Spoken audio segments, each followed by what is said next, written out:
Hey everybody, thanks for listening to Raging Imagination, or maybe you're about to listen to Raging Imagination. Danielle and I are having a lot of fun exploring the different parts of Camrose, so if you're liking what we're putting out there, please comment, share, follow, like, all the things you're supposed to do. And check us out on Facebook under the page Raging Imagination, or you can look at our video on Raging Imagineers, Raging Imagination. There's a lot of imagination going on. But please, check us out, give us a chance. Maybe we're interesting, maybe we're not. Maybe you like us, maybe you don't.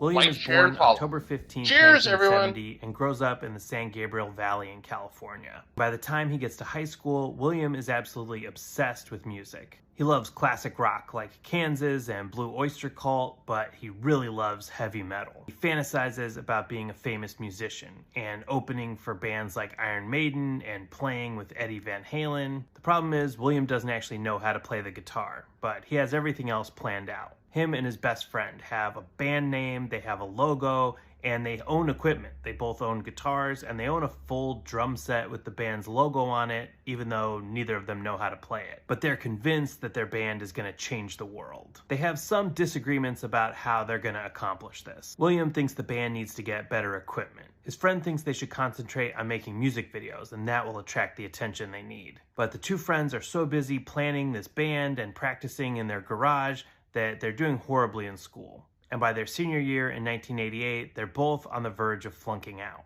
They've both got problems going on in their home life. William's dad has just gotten remarried to a much younger woman, a woman who was a senior in high school when William was a freshman there. And his friend's dad is a strict disciplinarian who keeps threatening to send his son to military school in Alaska if he flunks out of public school. William knows that if that happens, the band is going to be over before it's ever really began. So he knows that they have to do whatever it takes to make sure they don't fail out of school. They only have one project left in one class, and they have to get an A+ on this project or else they fail the course. Luckily, they meet this guy that becomes something of a mentor for the band. His name is Rufus. And through Rufus, not only do they get an A+ on this project, but they also meet two other members of their band, Joanna and Elizabeth, who not only join the band on drums and keyboards respectively, but also start dating and eventually marry the guys. The four of them start jamming together, and at first they're pretty terrible, but they get better. Now that they're somewhat of a legitimate band,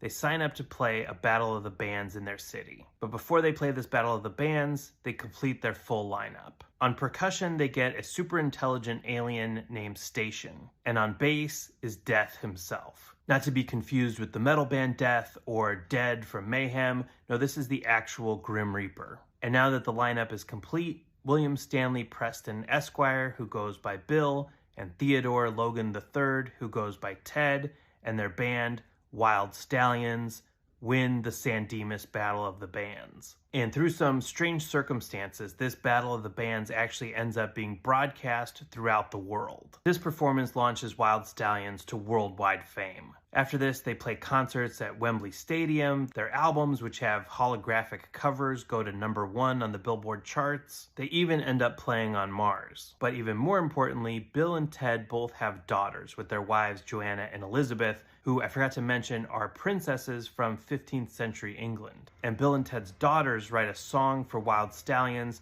that ends up changing the world. The music of Wild Stallions ends all war, all poverty. It brings the universe into harmony. It's also apparently excellent for dancing. And by 2688, all people live in a utopia that's built around not just the music of Wild Stallions, but also their message. Be excellent to each other and party on, dudes.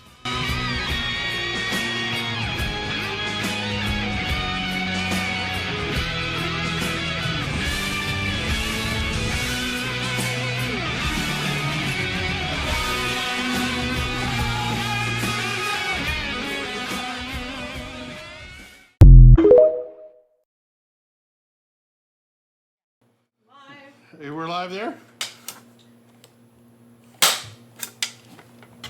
So we're back at... Oh! All right. Anyway. So we're back at Fox and Fable, and we're going to Did we ever leave? Did we ever leave? We must have, because I'm wearing a new shirt. I am. Put my jacket on. And we have Kayleen. Hello. So, we're going to interview Mike. We're going to learn more about Mike Hicks, As an artist.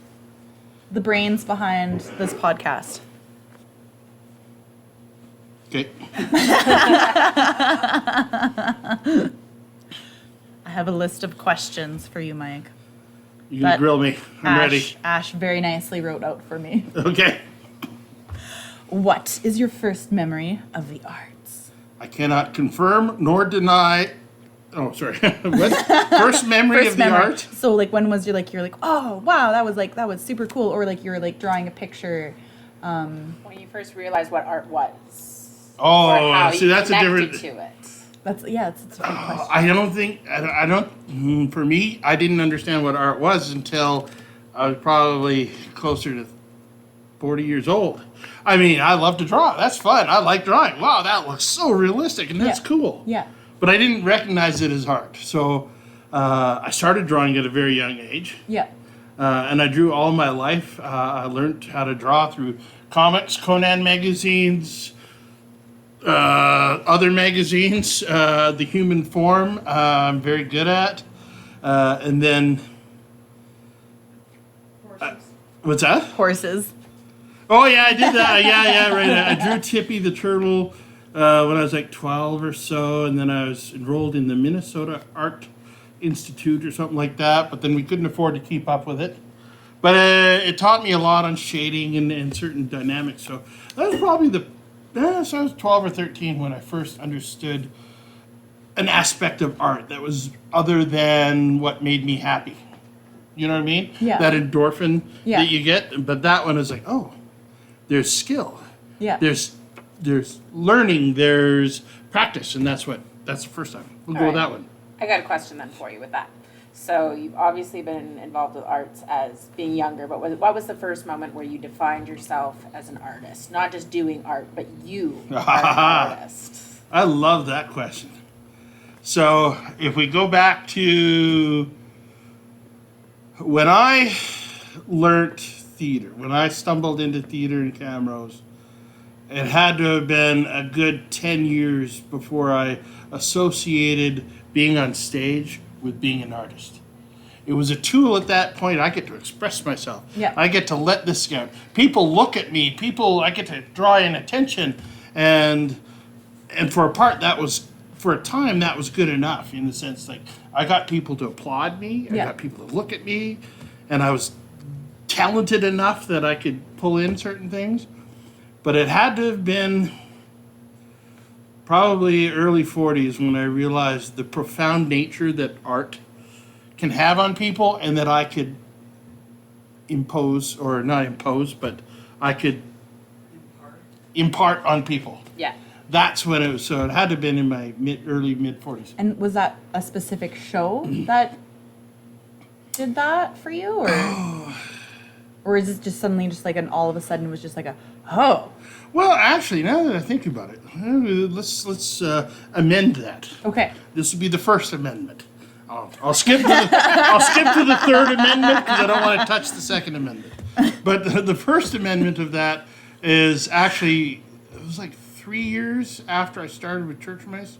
I did Little Orphan Annie, then I did Cuckoo's Nest, and then I did Music Man, and then I directed.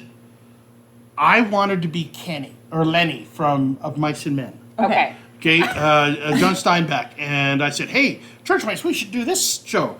I'm a big guy. I'd be great for Lenny." And they all said, "Yes, that's an awesome show. We should do it. You said it. You direct it." And I was just like, "But I want, oh man!" But then that was when I realized that I get to orchestrate the story. Yeah. I can change it, and people said, "Oh, you can't do that." Well, why not? Well, because I guess you could. Well, I want to do that.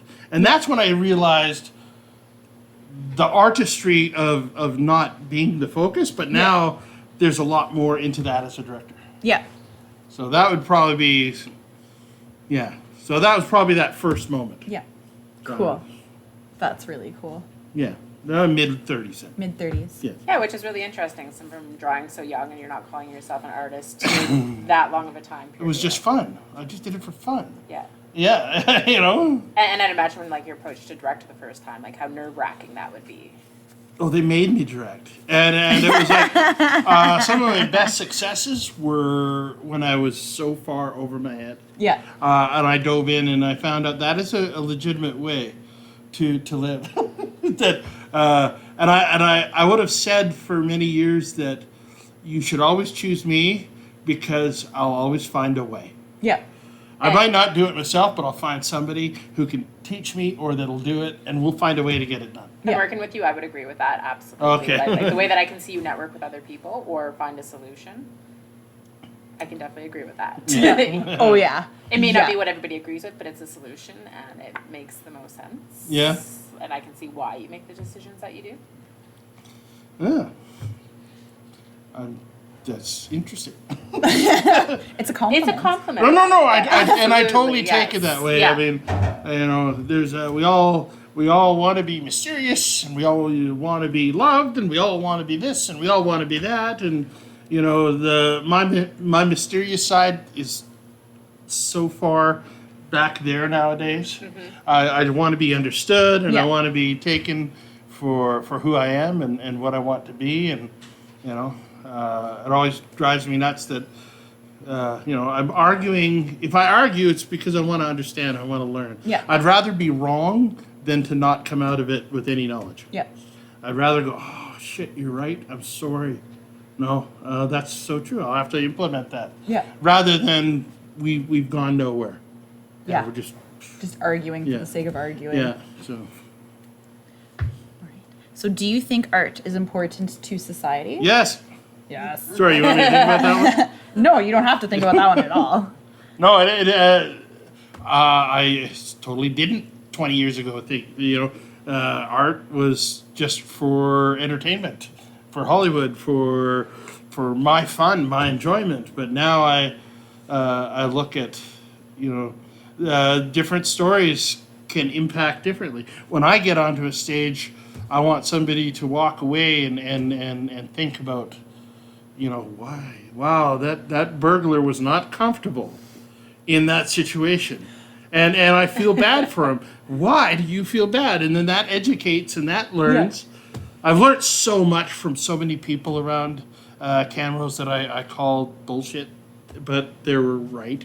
You know, it's just like, you know, somebody once told me theater is, if nothing else, it's to teach and to learn. I was like, fuck you, it's to entertain. We just want to have fun. Yeah. I want the audience to come in and entertain.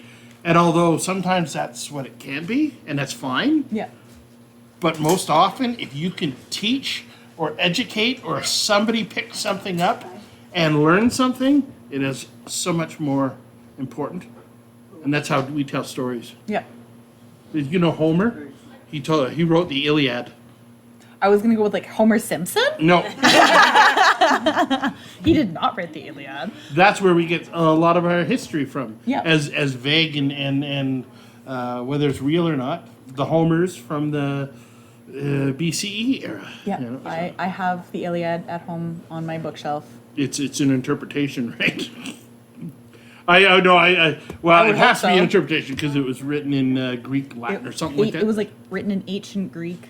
Yeah. And it's one of Well, those there's classic books or whatever that was on There's a sale one little day. story for you. My son's girlfriend, Jess, wonderful person, and I love her. She makes my son happy. But she said something, and it was a trigger.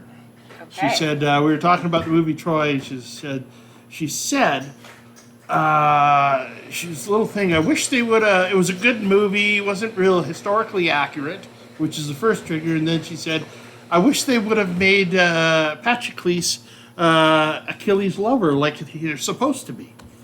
Which, okay. Well, okay, so these are fictional characters, right?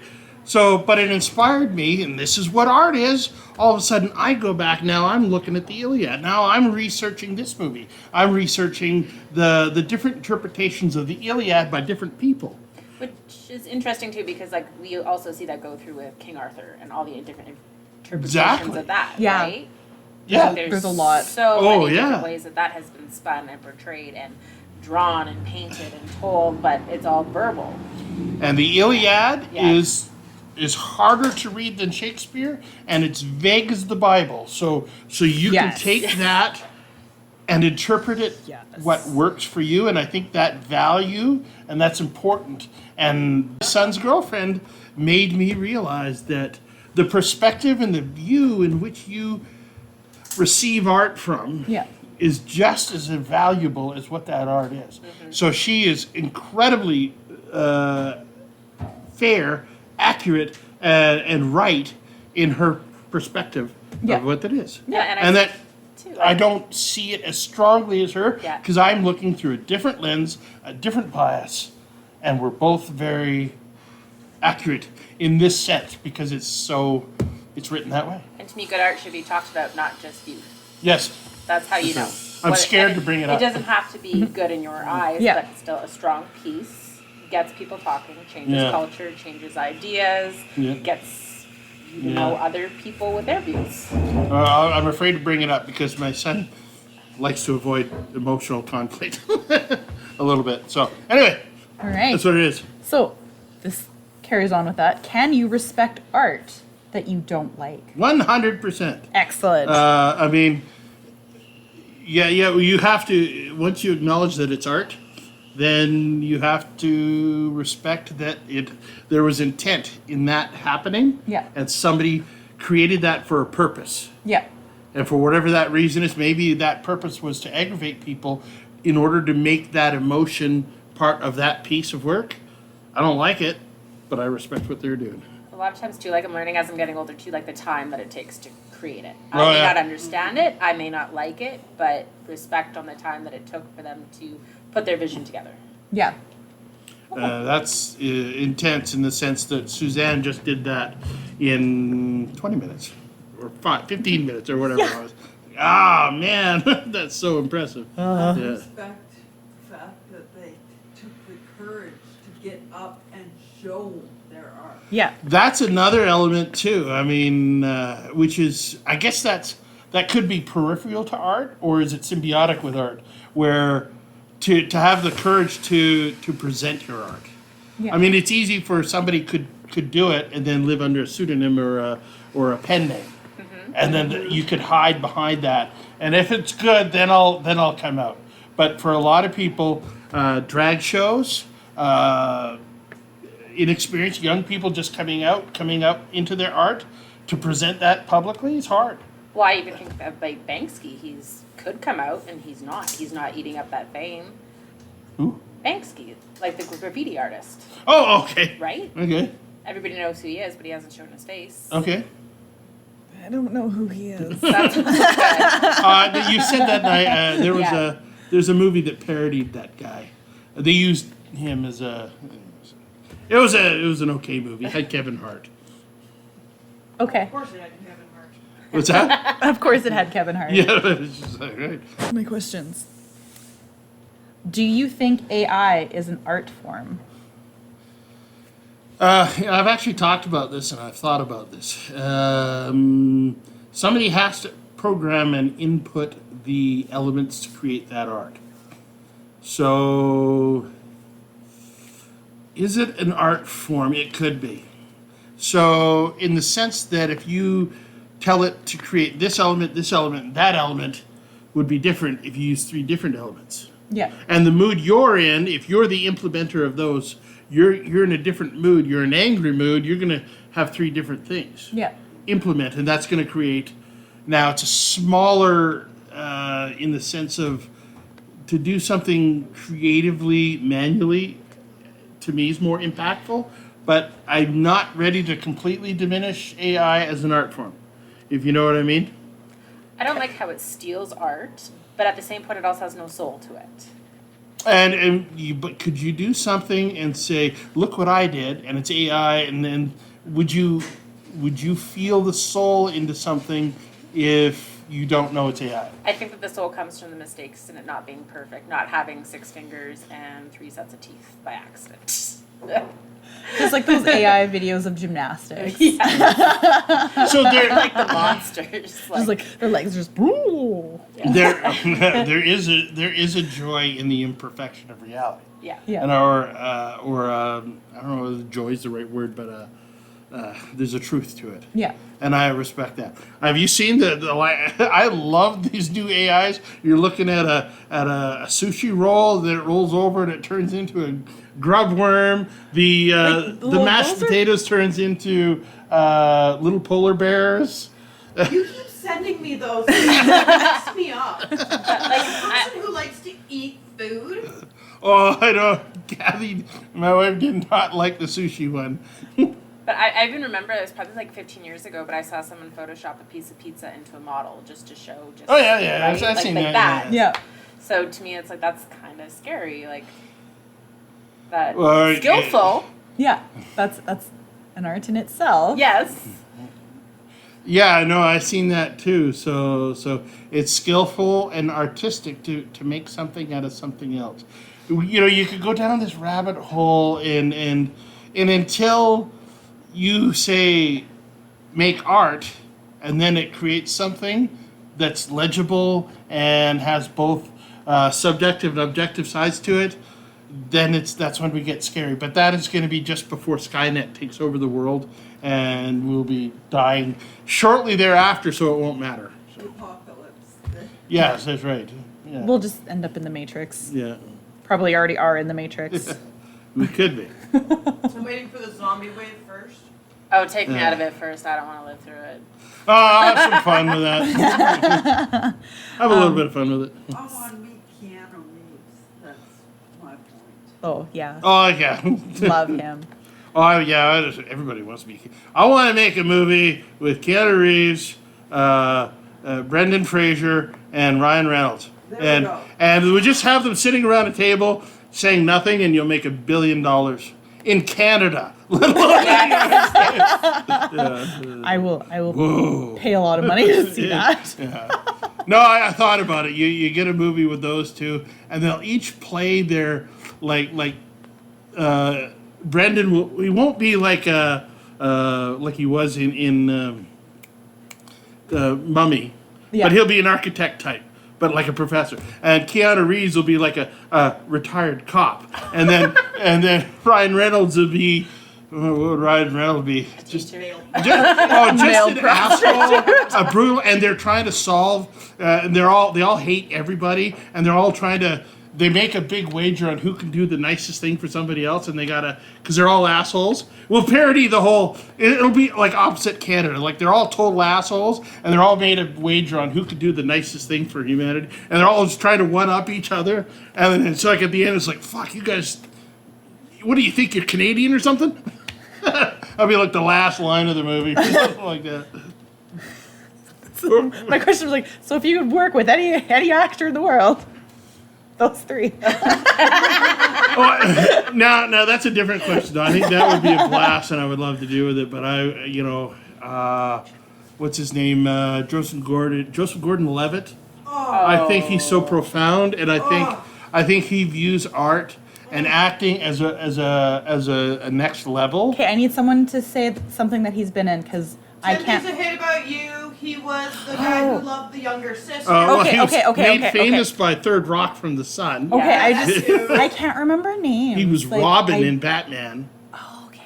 but he didn't use that name. Until the very end Blake. of Yeah. the movie, and then Why they did- didn't give us one where he became Batman. Right. It broke Okay, me. okay. Now I know who we're talking about. I couldn't put the name to the face because I can't do that. I can't even draw your face. I think he's one of the. But you captured his eyebrows wonderfully. I did. Good job. You did really good. All right. So, what is your current favorite style of art? Acting. Acting. I kind of, that's where I want to be. I always want to be on stage. Yeah. And I think that's my favorite style. I enjoyed all the other art forms, but I think I'm better at that one too. Yeah. And I connect with it better.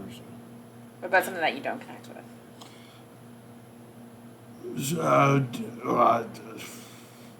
like, I mean, Reverse question. Yeah. what's that? Which is your?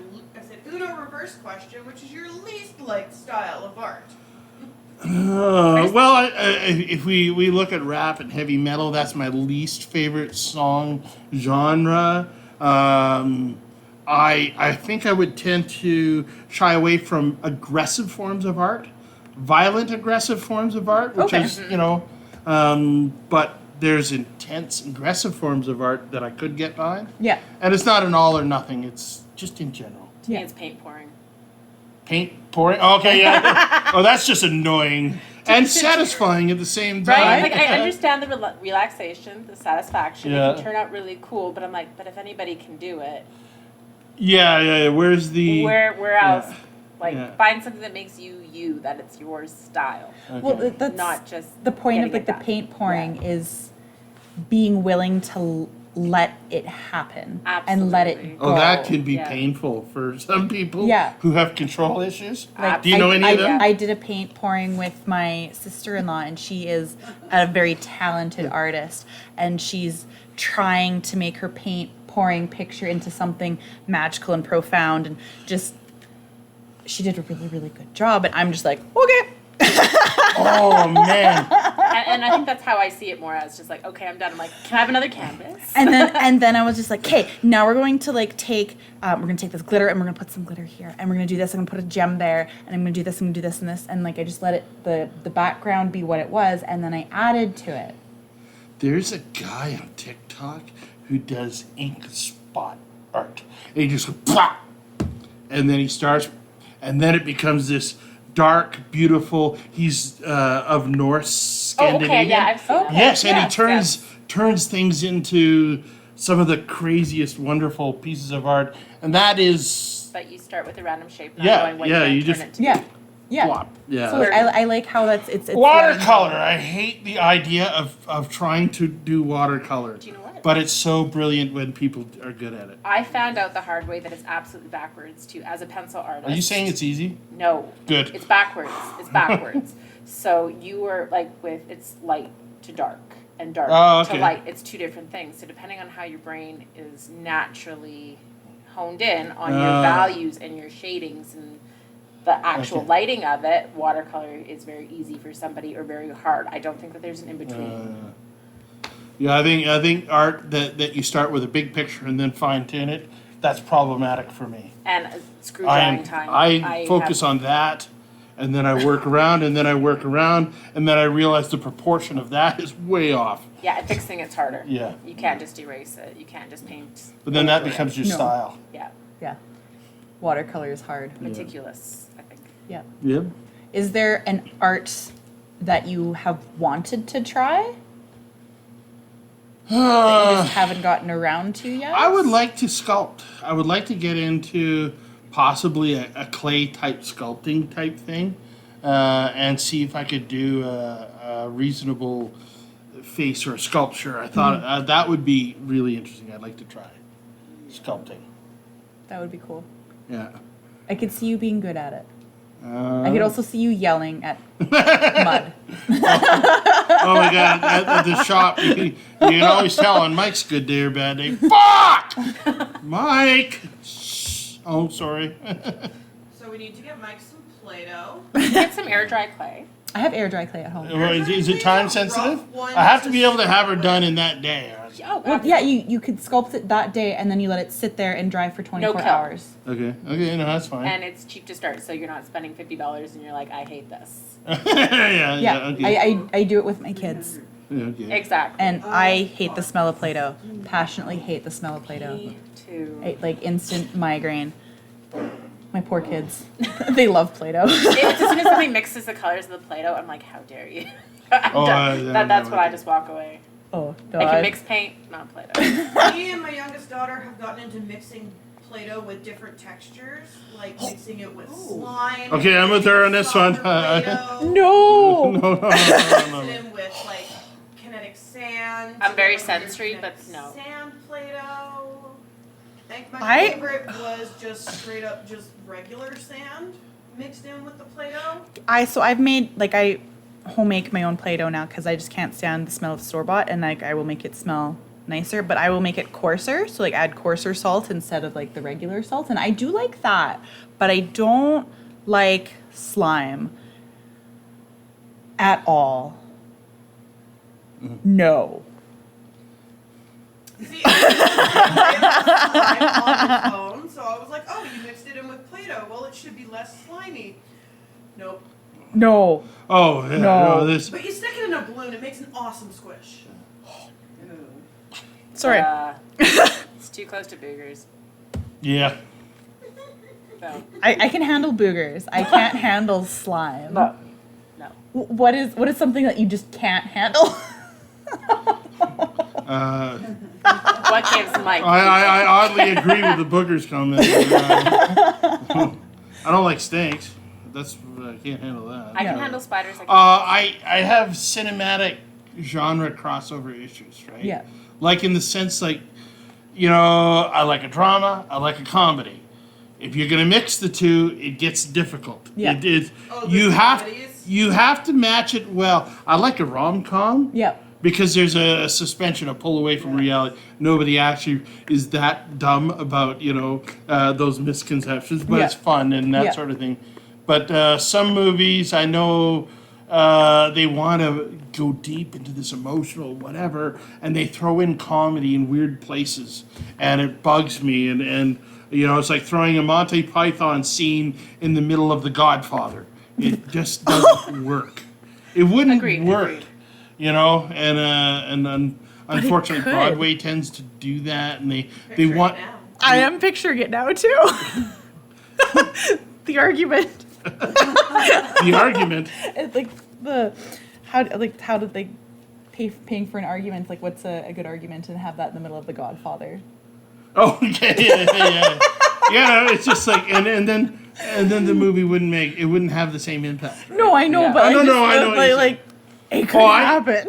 There, you ever heard of what's his name? It's an old black and white movie, The Maltese Falcon, with Humphrey Bogart. Oh yeah, that's his name. And there was a movie in the mid '80s, late '80s, called Dead Men Don't Wear Plaid. Yes. And that was Steve Martin took that movie, Maltese Falcon, cut scenes out of it, refilmed all the cut scenes in black and white, and blended it together. Now that was brilliant because it's hard to do, but that was the point. Yeah. The point of it. So I like the idea of a cleaner genre. Yeah. But if you're gonna mix it, you got to do it well. Yeah. It's got to be done well. Okay. Yeah. Cool. Well, that was all my questions that I had. Final thoughts? If you could inspire someone to, like a director or a up-and-coming person in the arts, what would you say to them? Oh man, that's actually that's a question. That's a good question. And as I get to know you, and that's kind of giving me an answer too. My suggestion would be to any upcoming artist that is trying to fully develop is feel your emotions. Let yourself being take over from your emotions from time to time. Feel it. Don't hide from it. Don't try and push it away. If you're angry, be angry. Like spit and yell and throw things in a safe, productive manner. Yes. And if you want to cry, cry as hard as you can cry till you're dehydrated. Laugh till you pee your pants. I can do that. And then look at the other side of things too. And it's just like, be open-minded. Try to prove your what you truly believe in as wrong. Yeah. Try to find a reason to doubt yourself, to help yourself be more secure in who you are, and watch people. Watch people everywhere. Watch them perform. Watch them succeed. Watch them fail. See how they act. But that's, and all that impacts art too, because as you're an artist, your mood influences what you create. Yeah. You look at people like Jackson Pollock. He's nothing but splatter, right?